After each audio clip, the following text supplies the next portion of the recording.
Hi friend, ఈరోజు నేను mutual fund ఇన్వెస్టర్కు 5 super advantages చెప్తానండి.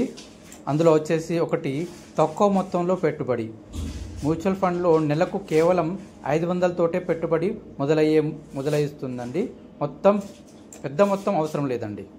అదేవిధంగా ప్రొఫెషనల్ మేనేజ్మెంట్. ఈ ఇన్వెస్టర్లను నిపుణులు చూసుకుంటారు, మీకు మార్కెట్ టెన్షన్ లేదు.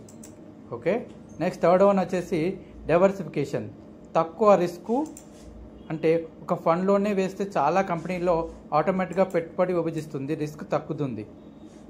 లాంగ్ టర్మ్లో బెటర్ ఇన్ రిటర్న్స్. ఎఫ్డి కంటే ఎక్కువ రాబడి వచ్చే అవకాశం. అవును, లాంగ్ టర్మ్లో మ్యూచువల్ ఫండ్ పవర్ఫుల్. మళ్ళీ ఐదో వచ్చేసి లిక్విడిటీ. డబ్బు అవసరం అయితే ఎప్పుడైనా రిడీమ్ చేసుకోవచ్చు. ఇది చాలా ఈజీ. ఇలాంటి ఉపయోగకరమైన ఇన్వెస్ట్మెంట్ టిప్స్ కోసం ఫాలో అవ్వండి, లైక్ చేయండి, షేర్ చేయండి, కామెంట్ చేయండి.